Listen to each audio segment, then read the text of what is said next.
It's a little bit of a long story, so I'm going to try to make it very short. Grandfather died. Somebody unburied him. His specific wishes were, I want to stay buried in this one town, in this one cemetery.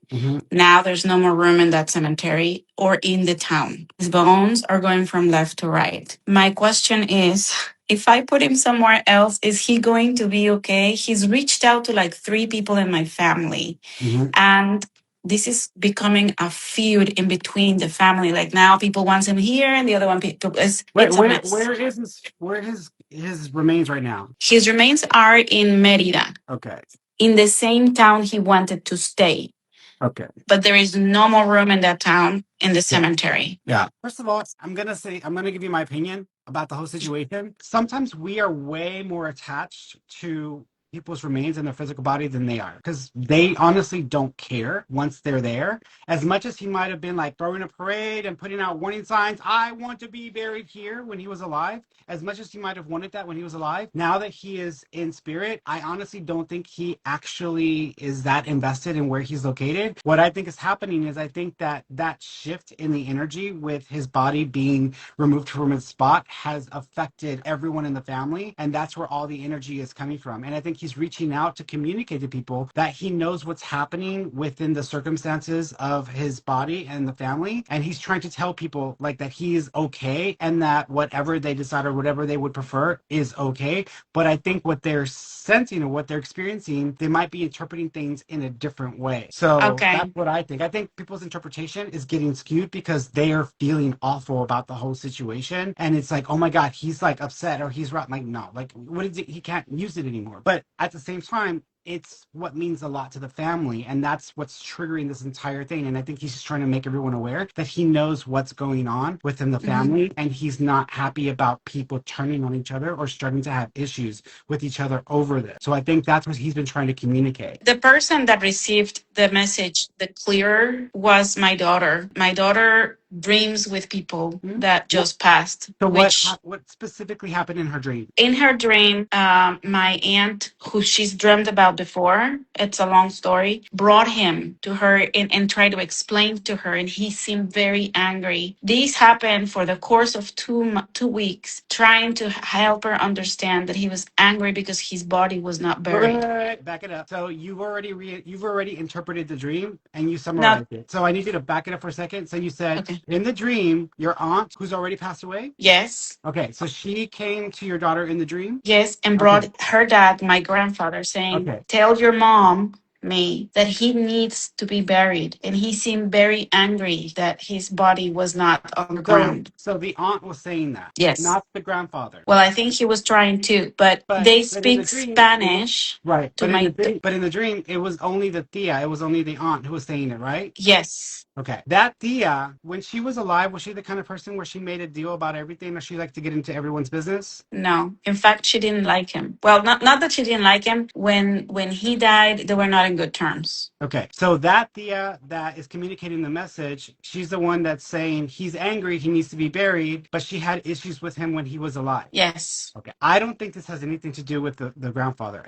First of all, I'll answer your question about what you were asking me about, but I don't think this has anything to do with the grandfather. What I think is actually happening is that Thea is trying to make peace with the family over the drama that was caused between them. And so what I think she's trying to do is communicate some of that through your daughter, but your daughter might be making assumptions or jumping to conclusions from the get-go. And so her perspective is Thea, who, she wants him buried, and she's saying that he needs to be buried and all that stuff, but it's coming from her, not from the grandfather. Even though he might be present, it's coming from her. And so what I think is happening is I think she is expressing her own challenges and her own difficulties around what happened when she was alive, and she is trying to come to terms with making peace and trying to bring the family together around this. So I think she's trying to work through her own issues and trying to connect with the family around the father, because it's her way of trying to make peace with the father, and that's where I think that's coming from. The grandfather, I honestly don't think he's that concerned about it. He's only concerned with the family and how they're turning on each other over the whole situation. Okay. So I don't need to do anything because I'm in this country trying to manage all that people for this to take place, and it's not easy and it's expensive. So I should stay behind. If you don't feel the need to get involved, you don't need to get involved. I think this is between the Thea and that part of the family. Did someone in the family actually remove him, or did someone in the family, that's why she's getting involved? Because this was caused by the family. So the family is the one that created the problem. The Thea is trying to communicate and say, hey, what are y'all doing? He needs to be buried. What are y'all doing? And so she's trying to tell the people who are responsible for this, they need to fix this because they're the ones that did it, because they were trying to, I don't know what happened where they were trying to sell the plot or trying to transfer it over to somebody else, but there was something there that I think was part of the equation. And that's why she's trying to come through to communicate that the family needs to make this right, because they're the ones, specifically her, had the issues. And she's trying to like get it all to be brought to peace. And that's what I think the whole thing's about. Okay. Who did they end up transferring that plot to that he was in? My aunt, the one that was responsible for him, she was the doctor that was seeing him at his last days, did not want to pay for the perpetuity. She had to dig him out 5 years later. His bones have been from closet to closet. Yeah, I don't think he cares about the situation. I think it's about them making it right, because they know they did a wrong. They know they did a wrong. And the way that they've been dealing with the whole situation, that's for them to resolve and fix. And the Thea is trying to let them know, hey, y'all need to fix this, because this So man I deserves to shouldn't be fix buried. it. And so this is not your problem to fix. Okay. Okay. With that being said, there is a plot. I know you said there's no room. There is someone who's still alive in that family has control of a double plot, and half of it is used, half of it is still available. They're not wanting to give it up. So automatically, someone is already refusing to even participate in trying to resolve the issue, but they have the opportunity to resolve it. Okay. So I do think that there's a plot available, but it belongs to someone in the family who doesn't want to give it up. Gotcha. But it's that part of the family's job to fix this. Okay. Okay, so don't take So the guilt on. And the reason why they came to your daughter is because in that family, they've kind of been pushing away their feelings about the whole situation. And they might have felt shame. They might have felt guilt. It's not enough to get them to do anything. They're like, no, I don't want to pay the money. Okay, well, at the same time, you and your daughter, because you were not as involved directly with that part of the family or with him, they're using y'all to communicate, to get the message across, because they're trying to reach out to them and they're not listening. They're not listening. They're not open to the messages. And so they're coming through third party, and that's what's happening. So they're not coming to y'all to fix it. They're coming to y'all to pass the message for the people who are responsible to fix it. Okay.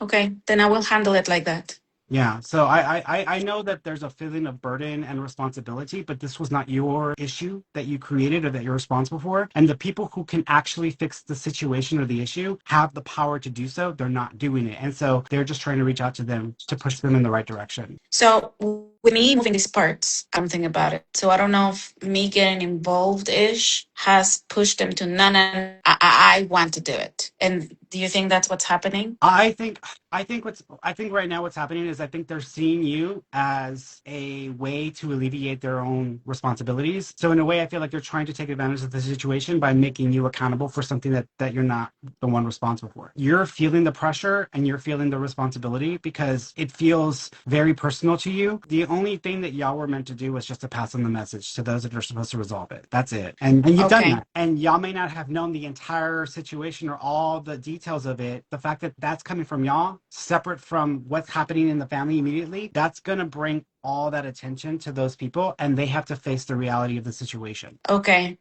I know that it feels like a burden, but this is not something you need to fix. This is for them to fix. You've done your part. Thank you very, very much. You're welcome, sweetheart. Well, I'm wishing you love, Mama, and please take care of yourself. Tell your daughter she did her job. She served her purpose. She's good. That way that she knows that she did what she was supposed to do, and this is not for her to fix either, because you don't want her to have to carry that burden either. I know. Yeah. All right, Thank sweetheart. you. You're welcome, darling. You take care, Mama.